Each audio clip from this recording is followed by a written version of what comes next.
Ripple XRP officially back on Coinbase. Is it possible to relist XRP on Coinbase? What will such an event lead to?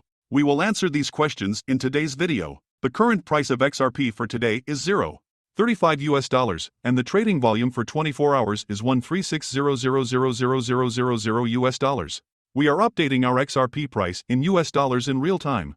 XRP has dropped 30% in the last 24 hours. Welcome to the Rich Club channel. If you like this video, don't forget to like it and subscribe to the channel. Do you think the analysts are right about XRP? Write the answers in the comments. Giving away 500 XRP at the end of the week. One random subscriber will receive XRP coins.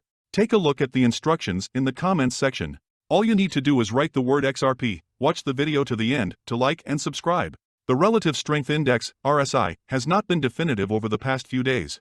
Last week, the RSI held a neutral value of 50 as support, but recently this level has not passed. Thus, there may be some volatile dynamics during the weekend. Similarly, the Awesome Oscillator, AO, was also below zero.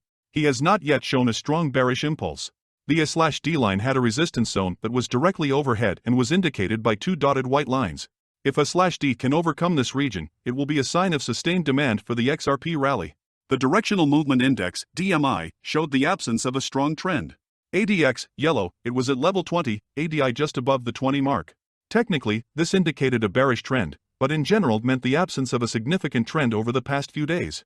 The $0.35-$0.36 range will be important to protect the bulls over the next day or two.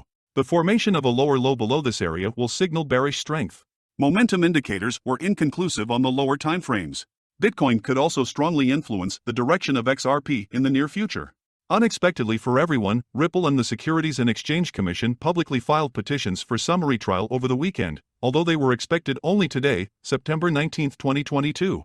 Breaking, Ripple Labs, Brad Garlinghouse and Chris Larson file motion for summary judgment seeking judgment as a matter of. Breaking, SEC files motion for summary judgment. The parties filed the petition separately in the Southern District of New York. The SEC built its argument on the premise that buying XRP in a joint venture makes the cryptocurrency an investment contract, that is, a security that should be regulated by U.S. securities laws.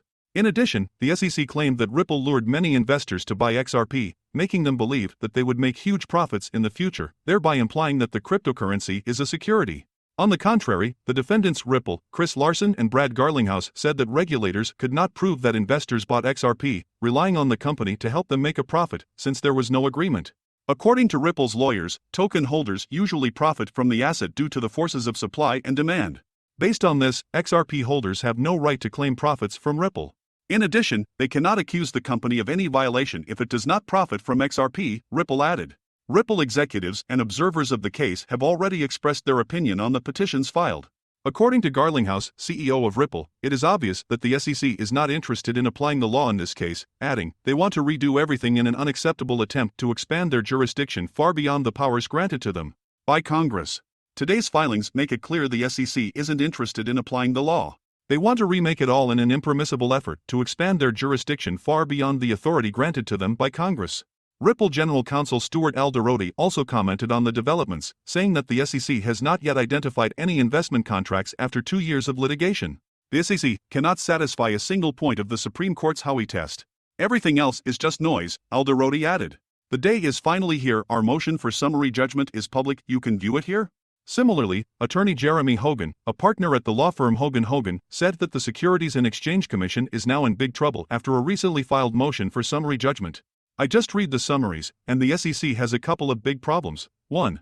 Her expert agrees that most of the changes in the price of XRP are due to market forces, not Ripple. The Securities and Exchange Commission has failed to record that any of the XRP buyers have heard Ripple's alleged marketing pitch, a big problem because it has the burden of proving everything here. Video tomorrow. I just read the briefs and the SEC has got a couple big problems. 1. Its expert agrees that most of the changes in XRP price are due to market forces, and not Ripple. Ouch. These types of concessions are perfect for summary judgment. Next court dates. Ripple has almost a month to file an objection to this set of petitions, and it is expected that the summaries of objections will arrive by October 18. It is expected that the answers to them will be received by November 15, by which time all the briefings will be completed, and the judge will wait for the final decision of Torres. James K. Phelan predicts that on March 31, 2023 or earlier, Judge Torres will simultaneously make a decision on the petitions of experts and the decision in summary proceedings. Ripple objects to the Securities and Exchange Commission's plan to request additional pages and time to respond to additional amici curiae briefs in the ongoing lawsuit. Ripple objects to the SEC's suggestion that the SEC will request additional time or pages if other amici curiae submit summaries. This is another obvious attempt to further delay the consideration of this case, and the court should reject it. The SEC noted that it does not take a position on the Chamber of Digital Commerce's request to file an amicus curiae brief in the lawsuit.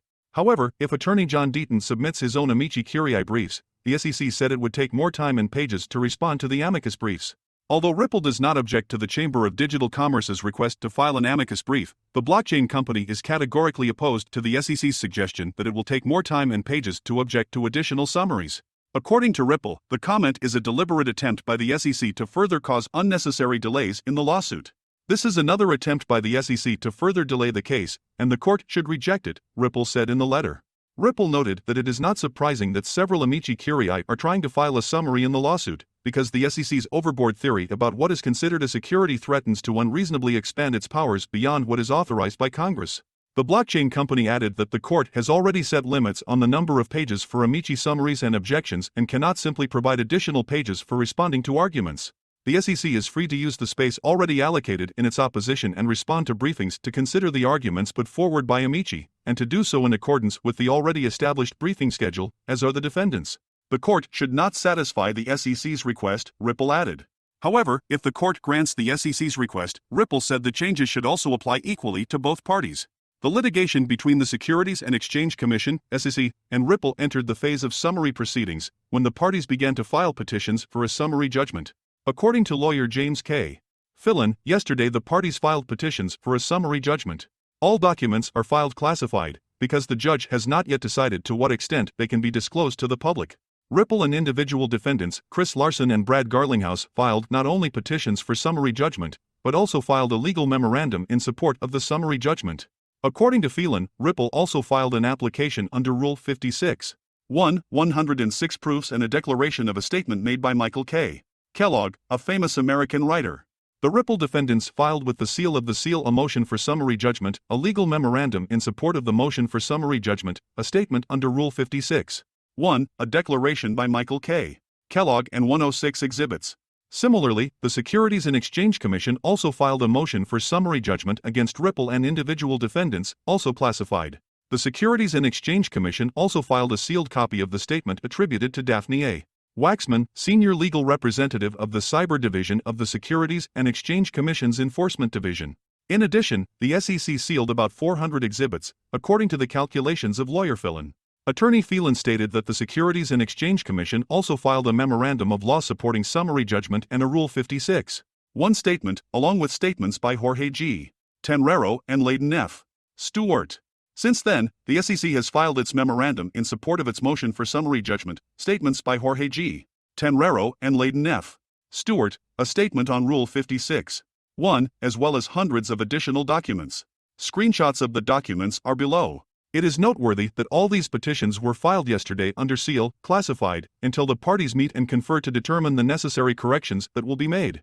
It is expected that in accordance with the recently approved briefing schedule on all sealing issues related to the summary trial, the parties will meet tomorrow to determine the necessary corrections to the latest submitted briefings. After the parties make corrections, the edited versions of the summary for summary proceedings will be available to the public on September 19, 2022. On Monday, September 19, 2022, the parties will submit publicly available edited versions of summaries in support of petitions for a summary judgment, making only those preliminary corrections requested by the parties, lawyer Phelan said. Meanwhile, attorney Jeremy Hogan, a partner at the law firm Hogan & Hogan, recently noted that he is looking forward to September 19, 2022. He said that this date will be notable as XRP holders will see several hidden details of the trial. What do you think are the prospects for XRP in 2023? Write your forecasts in the comments. Thank you for watching this video to the end. Please do not forget to like it and subscribe to the channel so as not to miss the release of new videos, and do not forget about our contest. Write in the XRP comments to add 500 XRP to your account.